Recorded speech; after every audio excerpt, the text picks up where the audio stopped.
If you have enough to drink, it looks a bit like a giraffe's head with the ears out to the sides. Pew, pew, pew, pew, pew, pew, pew. There was that Van der Pfeiffer guy with the other pangolin. You don't count because you're not a South African. Fair. Maybe the guys were drinking wine while they judged. They were just in a happy mood. Oh, I've got like goose flesh. That's my excuse and I'm sticking to it. Sorry.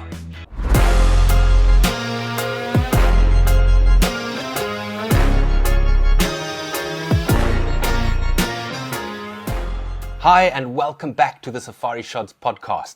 In this episode, we're going to be talking about wildlife photography competitions because in recent times there were some new ones launched and soon entries will open to some of the big competitions. And we want to give you a little bit of advice, maybe talk about what we think of previous winners, and basically just inspire you to enter some of your own photographs as well. And when I say we, I mean me and my co-host, Lance van der Pfeiffer. Lance, welcome back to the podcast. Oh, thanks very much. Hi, everyone. Hope you're all doing well. It's been a very exciting initial ride on the podcast, very good feedback in the comments and on Instagram. What are your initial thoughts? Yeah, so I've actually been away for the last 4 nights and had not much time at all to look, but I've been getting a few notifications and it looks like it's going really well. There's lovely comments and things, some great ideas out there that I've read so far. So yeah, really exciting. Yeah, guys, thank you so much for sending all those ideas in the comments down below. I promise we will get back to those at a later stage, especially when we start running out of ideas. Lance was on this trip now, so a little bit later in this episode, he'll give you a little bit of feedback, a nice trip report on his trip to Kombaku River Lodge, and we'll also show you our favorite photographs from those who posted on Instagram using the Safari Shots podcast hashtag. But first, let's talk a little bit about photographic competitions. And the first one that I think we should talk about, Lance, is the Birdlife South Africa competition that was launched for the first time here in South Africa. I'm going to quickly bring it up here on my screen. Lance, have you actually had a chance to look at the winners from this competition? I saw the winner pop up on my Facebook. It was about a month back, I think, 3 weeks maybe that the competition was out. So I've seen the winner, but I actually haven't looked at any of the competitions that we're going to talk about today because I want to give my honest, full, real-time feedback, if that makes sense. Yeah, that's a great idea. Well, what you'll see when I scroll down here a little bit, you'll see that there were a number of different categories, as there always are in these wildlife photography competitions. So they had portrait, action, garden, which is obviously very specific to birds, birds in the environment, a youth category, as is very typical, threatened species, which I quite like, endemic species, which are birds that only occur in South Africa, and then, of course, a people's choice as well. So, Lance, if you take a look at these photographs, what are your initial thoughts? Which ones stand out to you and which ones make you think a little bit meh? So I honestly love the threatened species. I have no idea what the bird is because it's so tiny in the frame, but you have this absolutely amazing, ginormous wave breaking over. There's drama in the shot. The mist coming off the thing, you can almost sense the sense of danger in the image. I'm assuming it's a type of, well, it's obviously a seabird. It looks kind of like a cormorant or a shag or something. It's very small in the picture, but it just adds to the drama. That's the one I'm drawn to first. And then the second one I'm drawn to is actually the portraits. Nice and simple, super clean. One nice little brown leaf next to a bird. Nice, beautiful blur, perfect focus, and really nice composition as well. Super simple and super clean. So if I was judging this competition, those would be my 2 picks. Absolutely. I totally agree with you. If I look at these photographs, the one that I like the most is also the portrait photograph. It's just the simplicity that actually makes it for me and that awesome composition with the leaf. I must say there's a little bit of, I suppose it's another leaf in the background at the top left that I find a little bit distracting, but sometimes those elements in the background are near impossible to eliminate. My thoughts about the threatened species photograph is I absolutely love those waves. The way that they kind of curve through the photograph is incredible. I just wish the subject was a little bit bigger. Like you said, it's very hard to actually figure out what species it is. Perhaps a penguin, I'm not 100% sure. A flying penguin. Oh, you know what? Now that I look at it, I think you're 100% right. That might be a cormorant. In my head, I've been having it as a penguin kind of swimming towards 1 o'clock. I think it's a cormorant flying towards 11 o'clock. If Anyways, you have enough to drink, it looks a bit like a giraffe's head with the ears out to the sides. what I really want to talk about, and part of the reason that I want to talk about this competition specifically, is if you turn your attention to the birds in the environment winner, which is the one there at the top right. That sort of, I'm assuming it's at sunset, a bit of a reflection. Beautiful colours. Beautiful, beautiful colors, but I must be completely honest with you, not nearly the impact as the threatened species winner. And I think it's because the subject, even though it's as small, it's like a pin size again, like it was for the previous one, it's just not in a particularly nice spot in the photograph that really draws my attention. Yeah, I see where the photographer was going, and I really like the fact that it's super simple. But like you say, the composition for me is a little bit weird. It's not really on a third, it's not really in the middle, and it's way too close, in my opinion, to the shadow in the reflection. If they could have positioned a little bit so that either the whole bird was gone in the shadows and you just had the reflection, that would be a different story. Or if it was a little bit lower down and to the left, sort of in the center of the reflection of the light, I think it would have been a much more powerful image. Yeah, I think there's just a little bit of those compositional lines don't make sense to me. Like you said, and it's not quite the rule of thirds. I think had the horizon just dropped a little bit, you almost would have had, something like the Dutch flag, those 3 lines across, that would have made it a little bit of a stronger composition. But what I find so strange actually about this photograph, if you scroll back up, you'll see that it's actually the grand prize winner. And I think this is what's so interesting about these wildlife photography competitions. The winners are always subjective, and I think that's my first tip when it comes to these competitions, is that you've got to have a thick skin. So different judges are going to like different photographs, and if they don't pick yours, don't take it personally. And I suppose it's worth mentioning here as well that everything that we say here is with all due respect to the entrants as well as the judges. We're not here to obviously belittle anybody. It's really just our personal opinion. Do you know how many entrants were in this competition? I think it's a lot, because in this competition you do pay a set fee for, I think in this case it was X amount of rand for 4 photographs, and it depended on whether or not you're a Birdlife South Africa member, what you paid. But you could enter as many times as you want, and that money all went to bird conservation, which I obviously love about this competition. So I think it was thousands and thousands of entries. But again, subjective decision by the judges, and the winner can definitely be very proud. A big tip that I think we can share here with people that want to enter competitions as well is make use of those categories, because in this case there are 8 different categories. And some of them are very specific, like garden birds, and also in this case endemic species. And whenever there are categories that are that specific, it means that there are going to be less entries in those categories. And that gives you a little bit of an upper hand. So if you go and take that extra effort to photograph something for a category that's difficult to get photographs for, you're obviously giving yourself a better chance. That actually brings up an interesting point. So one thing that we discussed recently was a few of the competitions in the past became quite specific on it's a very rare species, so it's automatically quite high. Versus, the image actually needs to sort of invoke something in the viewer. So for me, a good example of that is actually the action category of this competition. So if that action competition was in the threatened species, I think it might have done a little bit better. I don't know if pennant wings are actually threatened, but they're sure as heck rare as hen's teeth, because I've never seen one. So perhaps in the wrong category, because image-wise and category-wise, it's not really an action shot, which sounds silly because it is flying, but flying's not necessarily a super interesting action. And the fact that a sharp shutter and a flash was used to freeze the bird properly, it doesn't really show off the action. That's also something else to consider.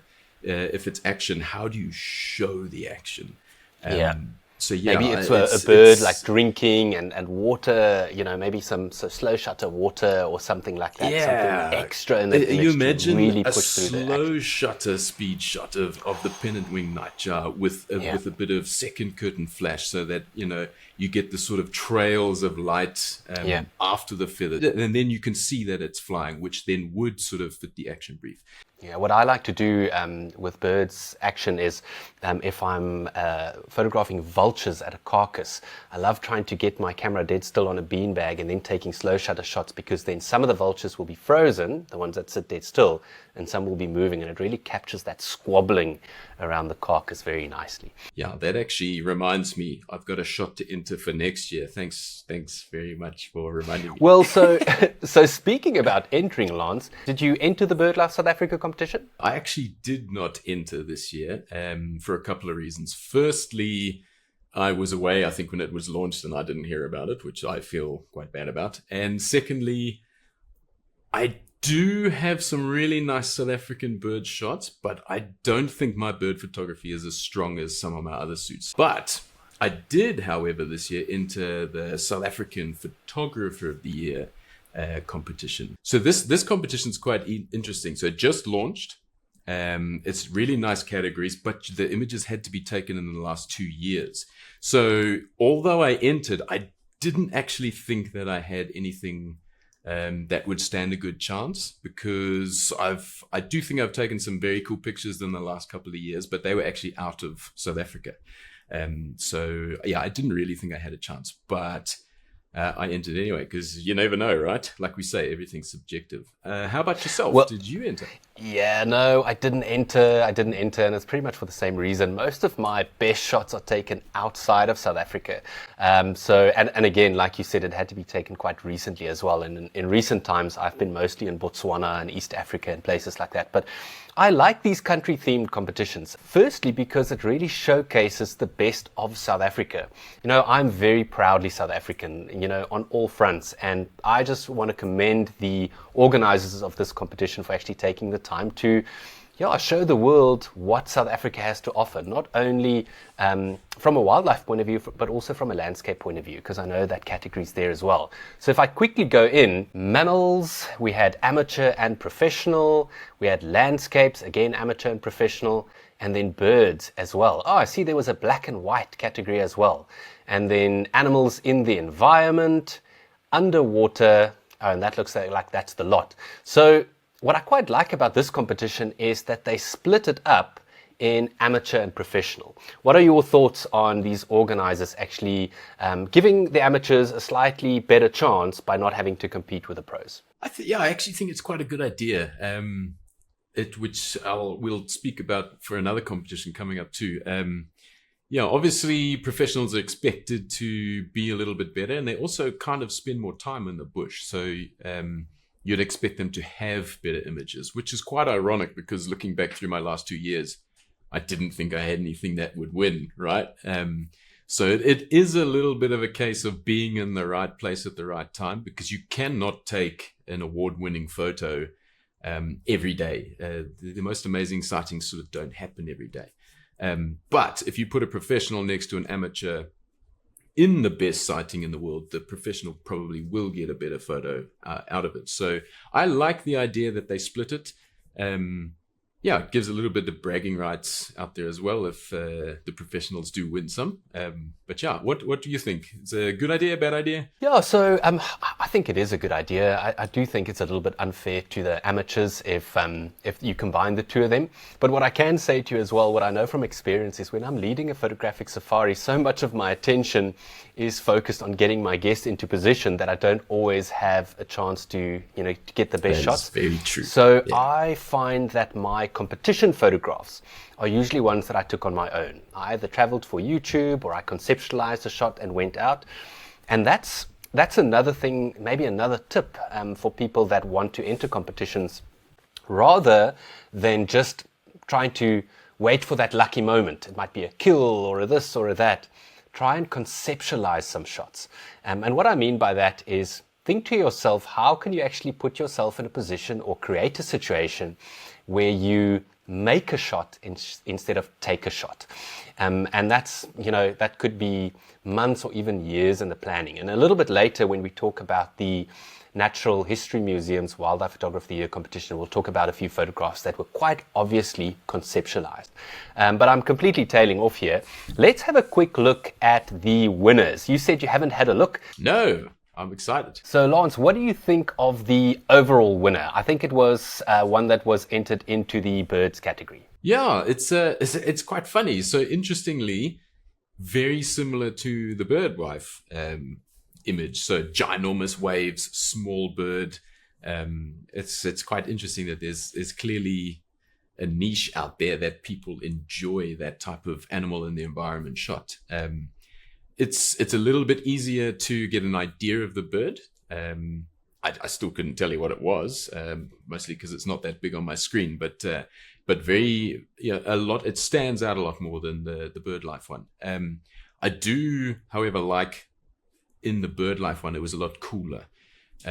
So I sadly like the Birdlife one more than I actually like this one. Do you mean the blue one, the one of the the blue giraffe head, whatever that was. So this one, it's the overall winner. It's again a bird in the environment. I love the shot. I've always loved animals in the environment. What I quite like about this one, other than the sort of dramatic backlight, is this movement through the shot. There's movement to the left as the bird and the wave goes in the same direction, and even some spray from the wind.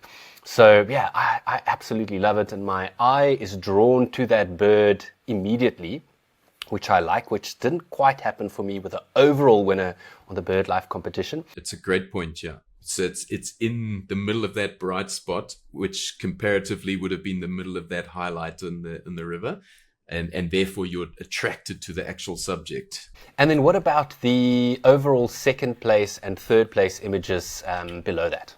Yeah. I mean, who doesn't want that shot that Mark got, right? I've been with a lot of species of mammals that fight and in dusty areas, but they never do it when I'm there. It's a really cool shot. So the locked horns, the dust adding all that drama, that look in that right buffalo's eye, you can see that they're really focused on trying to murder each other. It's just a really cool shot. I also like that he got in quite close. Getting the whole animal in, sometimes judges prefer that, but I like how the drama, like you say, is in the face and in the horns and in the dust. So I feel if he'd gone wider and got the whole animal, it would have been lost a little bit. So that's just a super cool shot, eh? That photograph could have been overall winner any day of the week. Definitely. I think it's my favorite of the three. Yeah. And, oh man, that side light, the side light on the horns, the texture you get on the horns. In fact, to me, it looks a bit like a painting. I absolutely love it. And then next to it, we had Nick Hubert with a beautiful, beautiful landscape shot showing proteas, our national flower here in South Africa. It's just a beautifully edited landscape photograph, and I think a very worthy third place. Yeah, it's nice for a few reasons. One, those proteas absolutely just popping against what's quite dark, but matching really nicely with that sky. And you can see commitment for the image, right? So as me as a judge, if I was judging this personally, I know you've got up at sunrise to get this shot. I'm assuming it might also be sunset, in which case it's a little bit easier. But I'm assuming that's the first golden rays of the day, which kind of balances with that photo, it's just beautiful. And extra bonus points for hiking to the top of a mountain to get it. Really cool. So a huge also mention to Joshua, who won the Young Prize. So under 18 photographers. And a subject which is actually quite close to my heart. This is how I got into photography. So I know how hard macro photography is. And this is a beautiful shot. So the orange, which kind of sticks out on all that purple and green. Nice use of depth of field. I like the fact that the praying mantis is looking at us, so it's in the middle of the shot. So great composition there. Really, really strong image, especially in the junior competition. Yeah, it's an epic shot. And I think all those winners can be very proud, and a massive success for the first year for the South African Photographer of the Year. And I really look forward to seeing what comes out next year, and I really hope I have something to enter next year as well. Me too.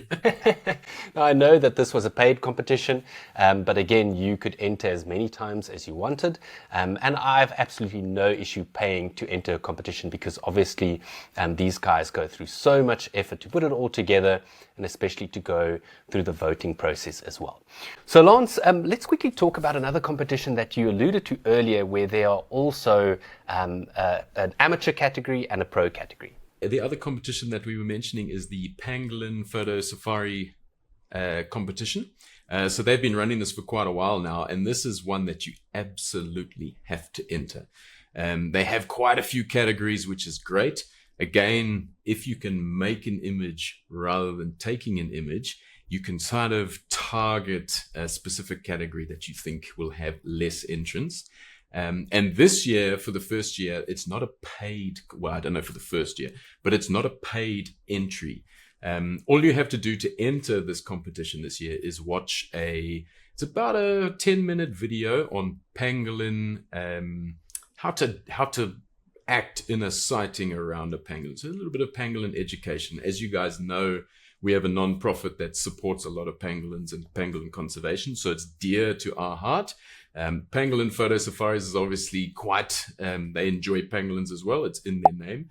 So a really cool cause to get behind. The fact that it's free is also very cool. It has a competition for you and myself as the pros, which is really nice. And the prizes are epic. It's over 500,000 rand, I believe, in prizes. It might even be more. I think there's 10 chances to win a nice cruise on the Chobe with photographic guiding. I think it's a week or something like that. Photographic guiding on the Chobe, one of the most spectacular places to take wildlife photos of birds, mammals, and in the scenery, which is very cool as well. So you might get some shots for the next year's competition. And yeah, just a really nice competition to get in. You can even win a prize. There's one prize in particular just for entering. So if that is not enough motivation to go watch a couple of short videos and fill out a questionnaire and then enter some competitions, there's nothing else, eh? And the nice thing is as well, you actually become a pangolin guardian and you get a certificate just for watching the videos and entering. So make sure you check out Pangolin Photo Safari's competition this year. Guys, we'll link to all those competitions in the description below, as well as the link to the Panthera Photo Safari's Patreon page, where you can make a donation to their conservation fund. Like Lance said, a lot of that money goes to pangolin conservation specifically. So a big shout out to all the patrons who are already making their monthly donations. And the same goes also for my patrons who support the Safari Expert YouTube channel. Guys, please go and check out those links in the description. You guys make it possible for us to do this full time and also to conserve the animals here in South Africa. Lance, so I just very briefly want to chat about another photographic competition that's actually one of the biggest competitions, because the company that hosts it has so many followers, and that is the Africa Geographic Photographer of the Year. Now, these guys run the competition every single year, and they're basically asking their readers to send in images from their safaris. You can be an amateur, or you can be a pro. They always have massive prizes. I know this year the grand prize winners are going to Mashatu Game Reserve as part of their winning prize. And just because they've got such a big following, there is some epic photos that come through. And I think, again, you can enter as many as you want at no cost. So this is one that I enter every year. I've never placed, but what's quite cool, the way that they do it, it's actually quite cunning, is they will show the weekly entries. So as the competition opens, every week they'll show you a selection of weekly entries so that you read and watch and share. And then when it gets to, I think, 100 or 101 images, they start taking it down to 50, 25 or whatever, and then eventually they show you the winners in a nice article. So there's some really nice build-up, and then a wonderful climax in the end when they show the winners in one of their blog posts or their safari stories. So yeah, I don't know whether you've had a look, but have a quick look here at the winners from 2023 and let me know what you think there of the grand prize winner. Wow. Yeah, so I actually haven't looked at this either, but yeah, what a shot. Pretty epic, eh? So I've tried this a few times, but I've never really been in the right situation. So, I mean, so much has to go right to get a shot like this. You have to have a lion one in the rain. It needs to be backlit or you're not going to get the drops appearing. And you kind of need a dark background, right? So, do you agree with me, though, that this is a conceptualized shot as much as it is a luck shot? Because it means that you have to go out in the rain. You know, that takes that extra effort. You have to park backlit. And you're obviously waiting for that rain to subside and that line to then do that. So this is a shot you can plan. It's not, you know, we see lions on safari all the time. Mostly sleeping. But what happens when it rains? They get wet. And then the moment it stops, they do this. So for me, it's a very worthy winner, not only because it's so, you know, so dramatic, but it's very well conceptualized.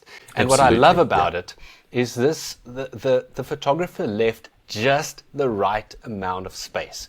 I love the fact that there's a little bit of darkness around the edge of the droplets, because very often these shots are a little bit too tight for me, focusing more on the mane 100%. Than the droplets. But here in this case, because it's backlit, I think the composition is spot on. I've tried this a few times and I don't have this shot. So I've had a chance in the Mara with this beautiful male lion who had an amazing mane, but the background was just too bright. So when he shook, you actually got the droplets in there, but you only saw them if you zoomed into 100% because the background was just too bright. You didn't see any of the detail in the drops. So what a shot. Lance, so let's talk about the big one, the Oscars of wildlife photography, the Natural History Museum's Wildlife Photographer of the Year, which used to be known as the BBC Wildlife Photography Awards. It's one that you've placed in. You actually flew out to London in your black tie to go and, you know, go to the award. And for us professional wildlife photographers and for amateurs alike, we strive to place in this competition. So winning it is, seems completely beyond our wildest dreams. But even just being invited, placing in, I think it's about the top 50 or so. It is a massive, massive honor. What are your thoughts, on this competition? Yeah, so obviously this competition's a little bit more special to me because, as you say, I managed to place. I think it was 2016 now. It's been way too long. I checked. It was. It was, okay. Yeah, I believe there was 65,000 entrants that year. And you're correct in saying that it's the top 100 will be invited. So to be, and if you just think about that, it's actually quite crazy. So 65,000 entrants and you managed to get an image in the top 100. It's incredible. It was a great honor. I'm hoping I can manage to do it again one day. And the funny thing is, in the last few years, I know I haven't taken a shot that could get in again. But interestingly enough, the last couple of years, looking at the winners as they come out, there's been very different styles. This is a competition that seems to go through themes. It was very conservation based at one point. One point it was very rare species. If you got a rare species, you kind of did well. The one year that the poached rhino won, which I know caused a lot of stink in the community because it wasn't a live animal, it was a dead animal. It was kind of set up with studio lights. It told an amazing conservation story. But a lot of wildlife. But was that worthy of being the winner? Yeah. And then last year was that really. It was also a very polarizing image. It is a very cool image. I think it was taken with like a wide angle macro of a bunch of bees mating. Which, when you say to people a bunch of bees mating as a photo, most people go, well, that doesn't sound like an award-winning photo, right? But it's so unique and so different. Yeah. And looking through all the winners through the last few years of this competition in particular, different seems to do better than just, wow. Wow helps, but if it's wow that hasn't been seen before, it seems to do a lot better. Let me actually quickly put them up on the screen. I actually went to the effort a little bit earlier today to get all of those images. So this is the winner from 2013 by South African Greg de Toy, and this was a very controversial image of the blue elephant. I don't know what your thoughts are on that, Lance, but as you said, different is good in this competition. So I actually spoke to Greg about this and asked him if it was his favorite image, and he actually told me that he had kind of stalked the judges a little bit and saw a trend in their personal images, and he kind of went out and made this picture. So yeah, clever. It's one of those ones where it's very cool and it's very different. But it's also one of those ones where a lot of people were asking, "What is this the best wildlife photo of the year?" Yeah. But it was in 2013. It had people talking. So in 2014, there was this photograph of the lions on the rocks. I think it was photographed in the Serengeti. What always irked me about this photograph was that the horizon is skew, which I just can't look beyond. But it is an epic shot. Anyone who knows me knows that if they enter a competition that I am judging, you do not have squiffy horizons. But this was also quite a controversial shot because almost no reserves in the world in Africa allow drone photography. And all of a sudden, a drone photo won in a reserve that now you're not allowed to take drones to. And I don't think at the time you were technically allowed to take drones to. So this was also a very controversial image because now you had a whole bunch of photographers saying, well, we weren't allowed to take this photo. Epic photo.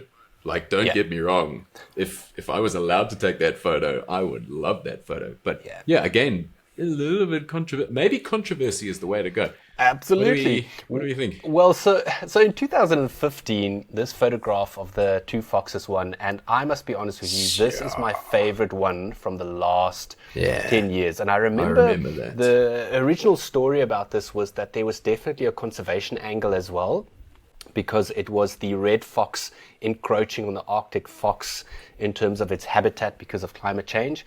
But climate change aside, this is just such an epic shot. So until you said that, I had completely forgotten the story, and I was there. Like that image, just the Oh, I've got like goose flesh. White on white. If the orange fox wasn't there, it would be epic enough as it is, because you've got a nothing clean white background, and then you have this detail in the white of the white fox, and then you add the red, obviously, of dead fox, and then this orange fox eating it. It's just and there's that repetition, you've got the shape is mirrored, both with their eyes closed and ears down. And Tabby and my wife and I were talking about this. There's almost I don't know whether it's a sense of gratitude, of the fox with his eyes closed is kind of, thankful for his food, or maybe sorry for killing it. Like that's a very personal way of interpreting it, but a little bit of emotion added to it just because of the expression on the fox's faces. And that's quite interesting because some judges will 100% look into that type of stuff. Whereas I wasn't born with that part of my brain. So I when you say that, when you said it right then, I was like, I can see that. But never in my mind, since seeing it when it first came out and then even seeing it now, did that cross my mind. Which is interesting because, again, every judge is different, every competition is different, every photographer is different. So it's very hard to win a competition. Well, let's go to 2016. This was also very controversial because this was I think it was a GoPro shot. The first GoPro winner. It was a GoPro, yeah. It was a GoPro, wasn't it, of this orangutan in the forest? And man, it's an epic shot, properly conceptualized. Someone must have climbed all the way up, could put the GoPro there, and then I don't know whether they had it on on some kind of time lapse or just controlled it from the bottom, but it's an epic shot. Yeah, so this is actually my year. So I remember the guy, I don't remember his name, I do apologize, but I remember him talking. And he actually worked, I believe he did a lot of work in almost like a rehabilitation center. So I don't know if these were 100% wild orangutans or if they had been rehabilitated and released. If I'm correct, I think he submitted a series of shots. So not one shot, but he submitted a series. And then they kind of chose one as the overall winner out of his series.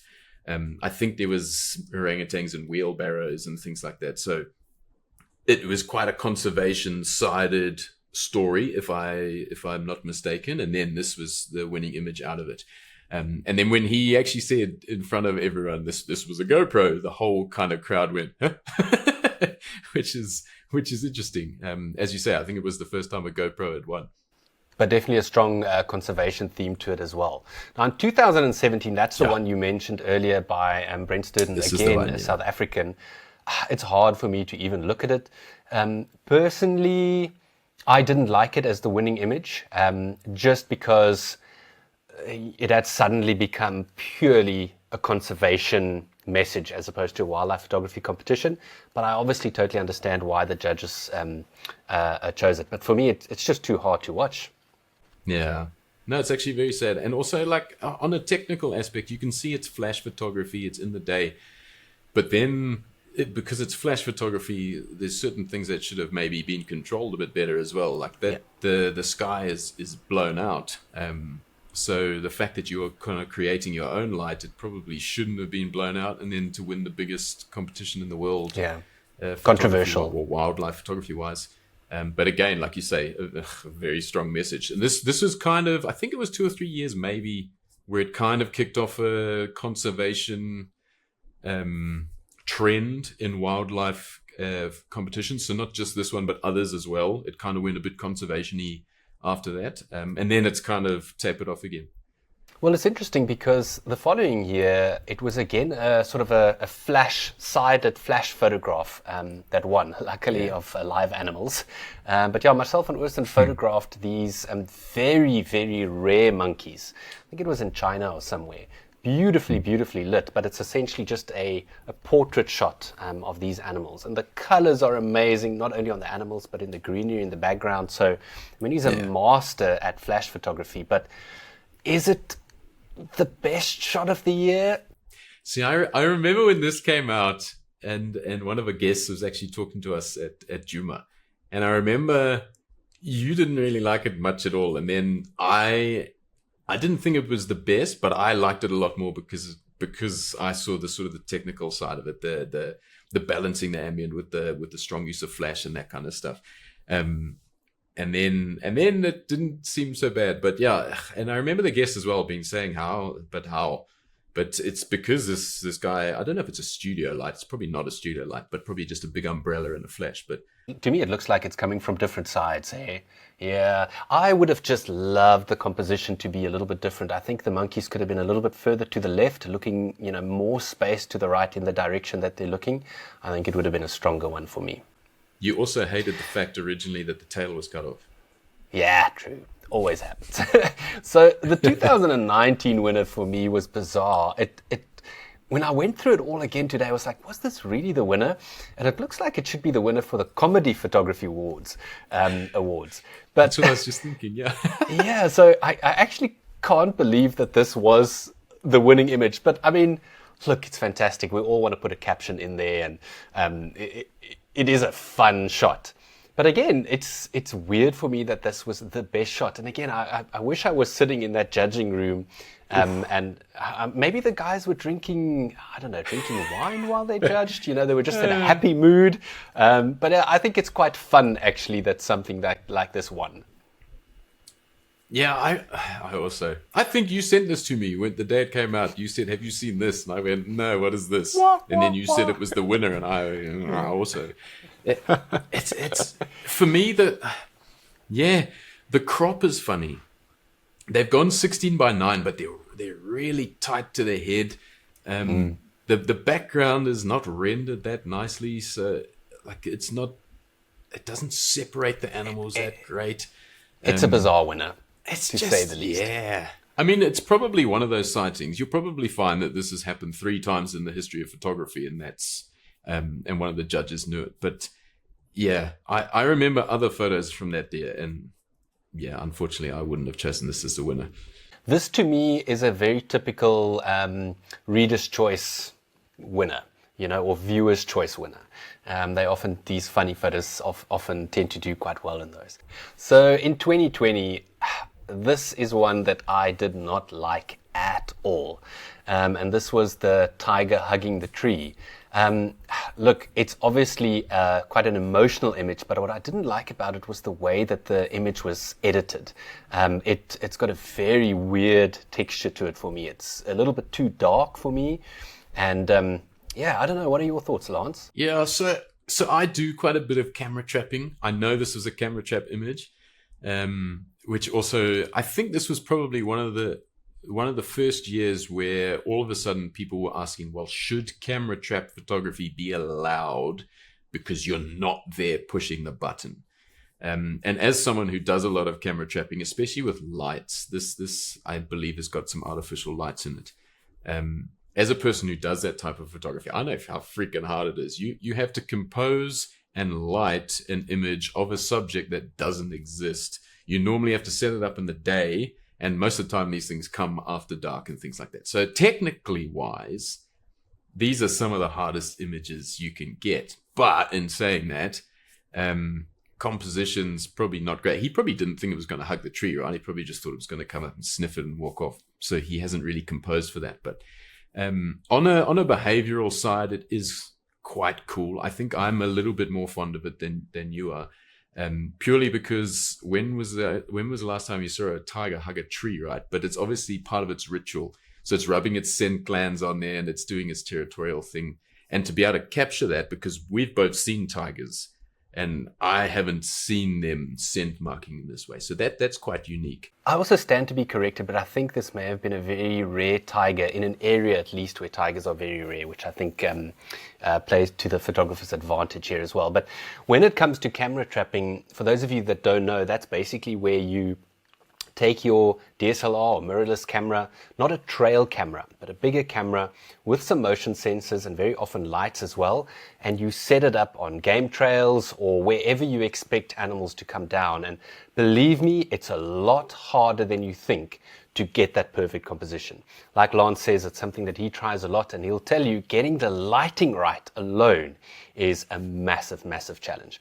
So I'll definitely pop up a few other photographs from the Wildlife Photographer of the Year, epic camera trap shots that I've liked over the years. I know there's been some amazing leopards walking through villages in India, or maybe photographs put up at a kill, stuff like that, and often on game trails. And it really does make for some amazing, amazing photographs. Lance, we're getting close to the end of the winners. And this one from 2021 was the only one underwater that won in the last decade. But I think it's a pretty epic shot. When I went to the awards, actually, since I've been to a couple of where they do the galleries as well afterwards, the section that I always seem to spend the most time in is underwater photography. There's just something so mysterious about it, and the fact that I don't do it and I don't have the equipment, so I've never tried, but it's just a whole new world, which I probably understand. Like a lot of amateur photographers probably look at our work the same way. Like Africa's a whole new world to them, whereas and so they have the connection as well. But this stuff, it's almost alien like. Yeah. And if you look at this image, it kind of looks like a ghost from far away. Yeah. It's got that sort of ghosty shape with little twizzly head. And then you get closer and you realize that it's fish. They're probably spawning, I'm assuming. It's probably some rare type of fish as well. Who knows? But yeah, incredibly well lit. Underwater photography is impossible to light. You need to take lights with you. It's just, it's really striking. It's very different from the typical cool underwater shots that often have those sort of blues and turquoise colors, and I think that the darkness of it actually very really black stands and white, out nicely. but with the tint of color. Yeah, it's very cool. I have a question for you though. Would you have cropped it this way? I think I like this. I actually really like this composition. I don't know whether it is that negative space on the side really draws me into the center.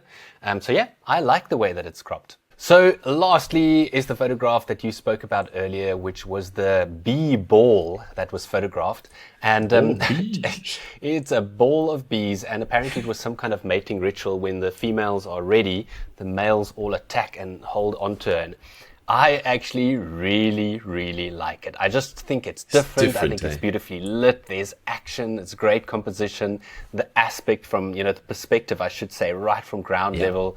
I think this is a very, very worthy winner, and probably my second favorite of all the ones that we've just gone through. Yeah, it's very interesting. So normally when you have really close-up macro, you have a subject and you have almost no background, because when you have macro like that, the background disappears, right? This is one of the few examples where it looks like they've used a wide macro lens, because you still get that environment part of the image as well, which is very cool. Like that top bee coming in, because he's already missed it, but he doesn't think so. Good. It adds so much to it. Also, like technically wise, it's incredibly well done. You can almost see, I'm assuming it's top right is the sun. It's the brightest light. You see that dark shadow at the bottom. But it looks like they've used some sort of artificial lighting as well to fill in all those shadows. So technically wise, it's very well done. And to freeze the wings and things, or freeze the bees flying. It freeze the bees, but also capture a little bit of movement, the right amount of movement in the wings. So that shutter speed, I can bet you, was very carefully chosen. Yeah. So with the bees flapping that hard as well, it would be quite hard to freeze it. But the fact that they've used flash and still kept that little bit of motion blur, that's what I was actually talking about in the Birdlife competition. Their action category, it didn't really show motion, and whereas this shows that the bees were flying in. Same thing, because it's a flying bird and a flying bee, but these ones you can see that they're going somewhere, whereas the bird was kind of frozen in time. So absolutely. Again, hopefully that's actually kind of proven a point that people see photography and wildlife photography so different, right? If me and you are judging a competition, which we actually have done before, we often do not pick the same images, which is very interesting. And then you take these competitions, often they have 5 judges. So in the first round, all 5 of those judges have to say yes, right? Because you have to go from 65 odd thousand images down to 1. So normally first round, yes, no, yes, no, yes, no. Any no's, you're out. So to think about it, it's actually insane if you actually place anywhere in a wildlife photography competition. And I know, speaking to clients, that some of them have entered and they feel quite down when they don't place. They have their image that's obviously their favorite. They enter it and it doesn't win. But if you look at what you're up against, don't be too hard on yourself. Don't be too hard on yourself, guys. It's just, there are only so few winners. It's subjective. What I'm hoping is that what we've been talking about over, close to the last hour is to really just inspire you. Go to these photographic competition gallery winners, go through the winning images and let it inspire you. Lance, I want to quickly put you on the spot. Can you name 10 South Africans who have placed in the Wildlife Photographer of the Year? Oh, good Lord. No. We'll tick them off. Can you name 5? So I know Wim made it in Wim with van his, with his leopard. He's catching, done. He's got a leopard catching springbok and dolphins in the ocean. That leopard shot with the springbok, I don't know what it placed, but it should have placed high. That shot a good was shot. Incredible. Greg Detoy, obviously, we just looked at his shot. Yes, sorry, Greg. Brent Sturton with the dead rhino. Was he? I thought he was from the UK. I didn't realize he's from South Africa. Well, there you go. This is looking bad, isn't it? Tristan Dix entered a pangolin and got in. Tristan with the pangolin walking on the ground. This is easy once I know the answers. Yeah, there was that Van der Pfeiffer guy with the other pangolin. You don't count because you're not a South African. Fair.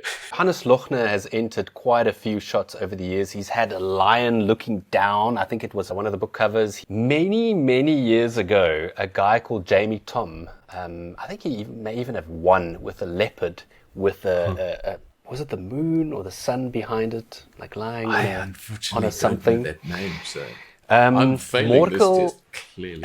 Morkel Erasmus had a photo of a wildebeest on the side of a hill, black and white, with some beautiful clouds and Kalahari. I think he shot it on like 1000D or something like that, just to show you that it can happen. Nothing. Isak Pretorius, I can't believe you didn't think of him. Isak has had lioness drinking. That shot is fantastic. Yes, the lion looking through the grass. Yeah, I think he's won the bird category with a tern and in a spider's web or something weird like that. Thomas Peshak is half South African, half German, and I think they always introduce him like this. He's the underwater master. He's got some that doesn't count. He's German. Yeah. So Thomas is one, and the last one that I can think of that I think has placed is Heinrich van den Berg. I'm pretty sure Heinrich must have placed in the past, but many years ago. Yeah, exactly. So I do apologize for not knowing any of that. Yeah, it was a bit of a sneaky one that I chucked your way. But so, in fairness, I don't really read. So one of my claims to fame is I don't read. So when the wildlife competitions come out, I actually don't really read the names. I just go through the pictures, and if they're cool, I remember the photos, but I don't actually know who they are. That's my excuse, and I'm sticking to it. Sorry. There's definitely another challenge on the way. I know this might be a long-term one, but I challenge you to see who gets back to London first. Who gets back to London? Okay. Is New this places. a competition only, or are you... It's just is this for a holiday? We can make a big-ass trophy like this, not like a little one for either competition. But I love the competition. I try and enter every year. I'm definitely going to be entering a few this year. I think entries will open again after winners are announced. I think it's usually in October. So usually throughout November, December, you can enter. So good luck. But I have a serious question. Do you have an image that you think has a chance? I do actually have an image that I think has a chance, and I'm not going to give away too much. All I can say is that it is a close-up, and it'll probably be in the portraits category. Cool. Well, I look forward to seeing it. Anything you've got to enter, Lance? So I've got a couple of bird shots that I just took at Kombaku River Lodge, and not being a bird photographer, I might just enter them and just see how it goes. So for those of you guys who don't know, I just came back from 4 nights at Kombaku River Lodge.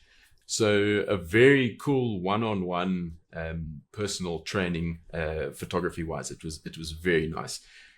We had 4 game drives in Kruger National Park in the Bergendal area, which is just stunning. The first day we went in, one of the photographers had never photographed a leopard before. A leopard, ever, never. As a South African, never photographed a leopard. The first animal we saw, guess what it was?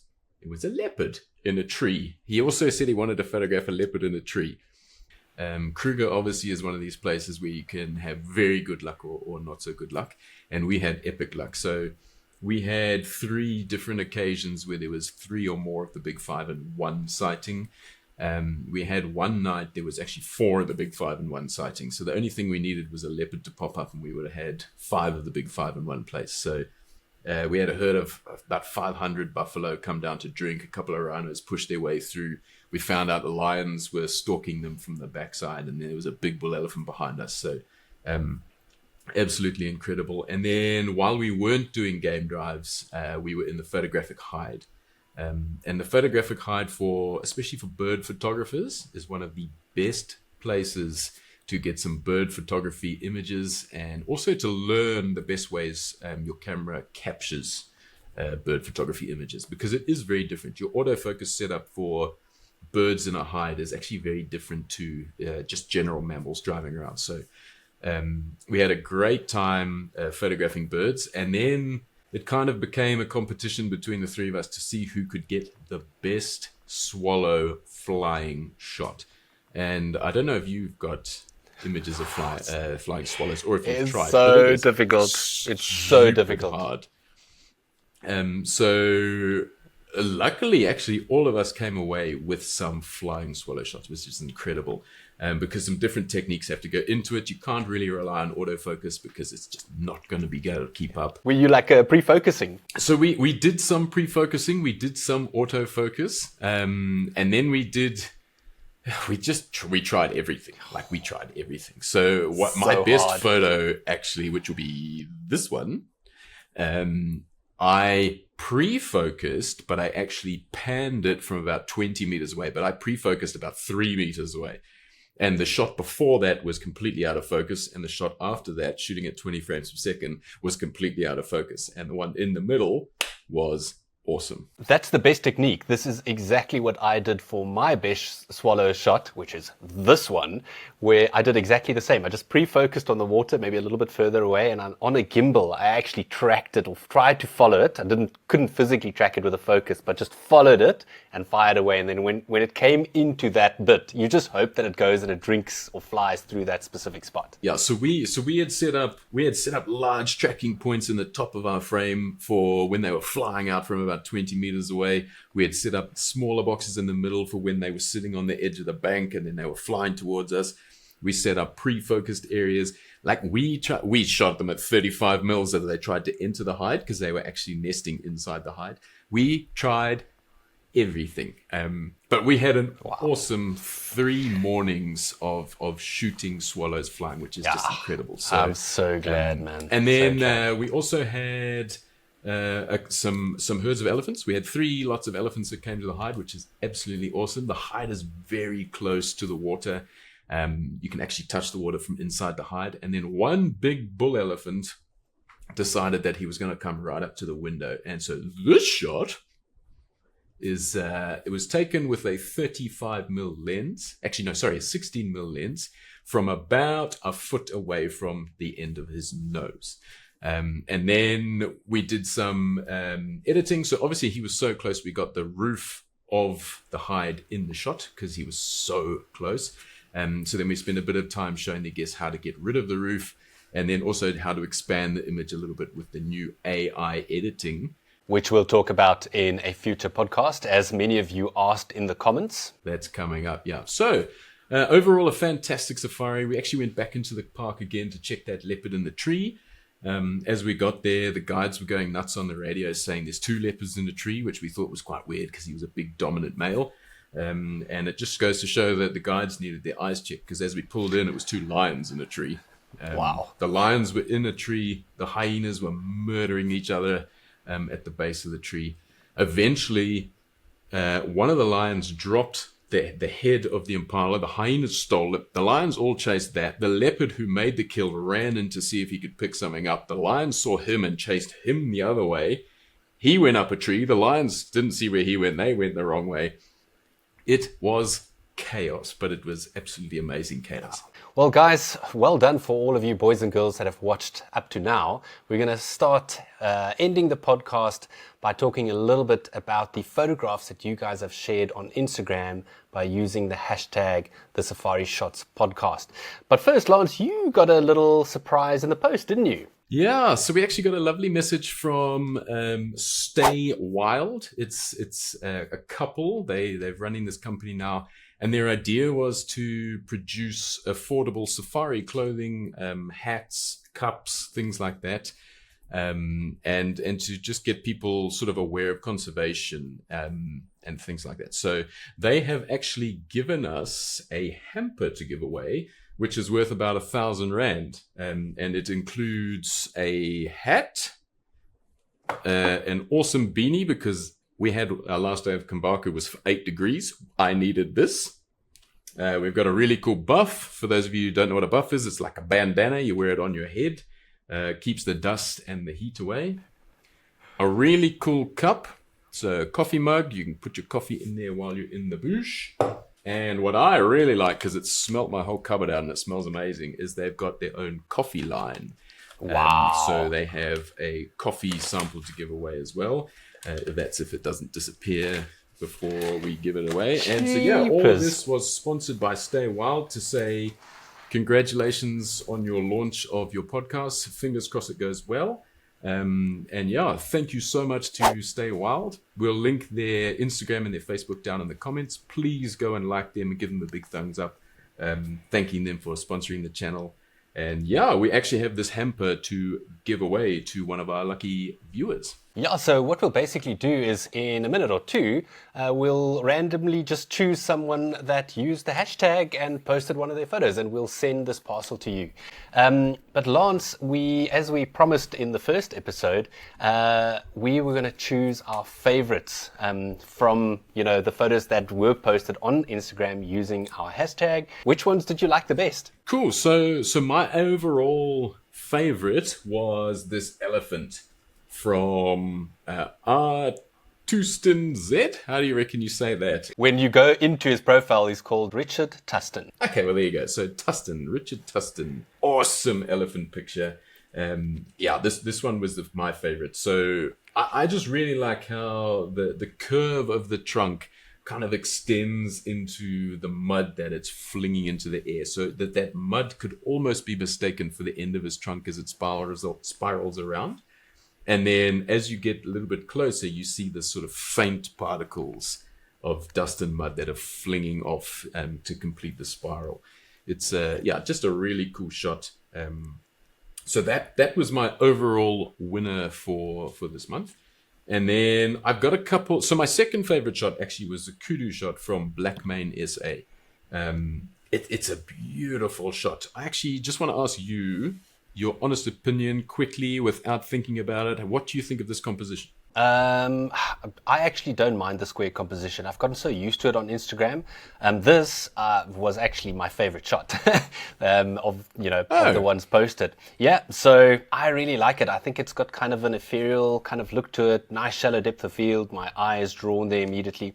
So yeah, I don't mind the composition at all. Awesome. Yeah, so my personal thing. So this was my first sort of small critique.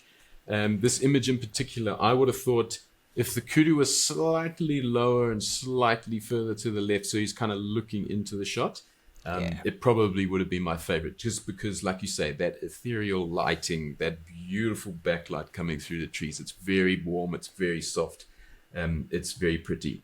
But the one thing, I don't know if it's just because I'm looking at it on my computer screen. I'm not sure if the compression of Instagram has done something dodgy. But it almost looks like the bush in the background to the right is a little bit sharper. In which case, I'm not sure if you're using too many focus points and if the focus has been grabbed onto the bush, whereas a smaller number of focus points would have been better just to really nail the focus on the kudu. But other than that, and again, I say it might be Instagram compression. But yeah, fantastic shot, beautiful lighting. My third shot, with a little minor critique, is the 3 lion cubs. I have a feeling this would make a beautiful black and white. I would have made the wildebeest a little bit darker, and then just to really make the lions pop. My one sort of critique on this is the lion cub on the left is perfectly sharp, but the one in the middle and the one on the right are a little bit soft. So just stopping down your depth of field ever so slightly would have brought all of those into focus, made all of their eyes really sharp, and it just would have been that much better. I think it's a common mistake that photographers make is they like photographing at their lowest f-stops. But in this case, because those cubs are so close to each other, going from, say, f4 to f8 could very well have made the difference. Granted, it could have been very, very low light. Yeah. And I'm very guilty of this myself. Yeah. So, I mean, like I have this exact shot where I didn't stop down because I wanted that background, where in reality, if I just stopped down a little bit, it would have been that much better. Well, a top tip there is that what you have to remember is that your depth of field is, 1/3 in front and 2/3 behind your focus point. So it's always worthwhile focusing on the animal that's in the middle. So don't focus on the one that's closest to you. Focus on the one that's in the middle, and that's going to have a little bit of that focus, or that depth of field, I should say, in front of those eyes and behind. So that's just one way that you can give yourself a slightly better chance to avoid this situation. Yeah, that is actually a very good point, but it throws me to an image that I wasn't going to mention, but now I'll mention it. My third favorite shot, or fourth favorite shot, or whatever we're up to, before I throw it over to you, is the oxpeckers, the line of oxpeckers. Now, I always like the subject closest to the camera to be the sharpest. But in this case, the oxpecker that is second is the sharpest. But in this case, it really works because it's the one closest is on the furthest right, but the 1 second to the right is actually on a third, and then the rest kind of go through the image to the other thirds. It works really well to have that one in focus. So there are rules, and I like rules, but in this case, the rule didn't work. It's quite challenging actually deciding when you've got multiple subjects which one to focus on. And it's sometimes the one that looks at you, it's sometimes the one that's got the most color, doing the most interesting thing. But I do agree with you there. And speaking about the feral photographer, I love your Instagram handle. It is Sean Orbe. I do have something to say about the photograph that he took of the lilac-breasted roller. It's one of the first ones that were posted under this hashtag. It's beautifully frozen in time, but it looks a bit like the roller's going to fly right into that branch. And that's obviously just, something unfortunate with the way that branch is shaped. So I don't know whether this roller eventually sat at the top, but I think the photograph would have been better with the actual landing shot, because then you avoid the situation where it looks like it's going to fly in. But what may very well have happened was it got clipped at the top because he was a little bit too tight. So technically it's a good shot, but compositionally, it leaves a little bit to be desired.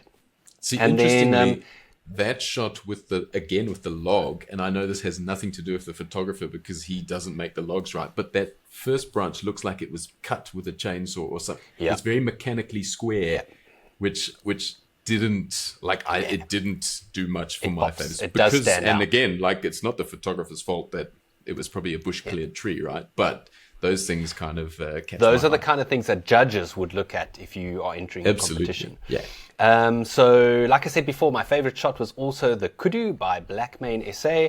But the other shot that I just want to give a little bit of critique on is one, again, by Richard Tustin, and that's of this big male lion looking towards the camera. I do love the eye contact, but the image is very flat.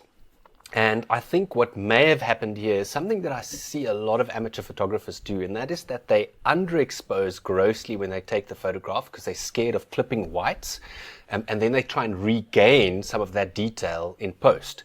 But what it often results in are these very, very flat images. This photograph for me needs a lot more contrast in it. So it's a stunning portrait of a male lion. It's an incredibly beautiful lion as well. But I do think that this photograph just needs a little bit more contrast in it. Yeah, I think you're right, and it's quite an easy fix. Lightroom editing these days, it's actually very easy to brighten that background or darken the background a little bit. But I agree. This could probably do with just a paintbrush in Lightroom, just the face, and just lift that exposure a touch, and then working on those catch lights a little bit. For me, and again, I don't know if this is my computer screen, but I feel like this image is just slightly over sharpened. I don't know if you get that as well. You have this sort of weird texture in the face, and it kind of rolls into the background where the noise has almost been sharpened. So I agree. A little bit, and it almost looks like rather than sharpening, it was maybe clarity that was whacked up. I could be wrong, but a little bit over sharpened for me. I think it's time to choose a winner for our Stay Wild gift hamper that they sent to us. So what I'm going to do is I'm going to do it the old-fashioned way. I'm going to go up and down and dig. It is Anit Smith X. Let's see the name. Anita Smith. You have won yourself some coffee, a beanie, a hat, some other fun stuffies, a head sock. We will send you a DM and make sure that we get it to you as soon as possible. And if any of you have some products that you'd like to send our way, like the Stay Wild guys did, please, you know where to find us on Instagram. Send us a DM.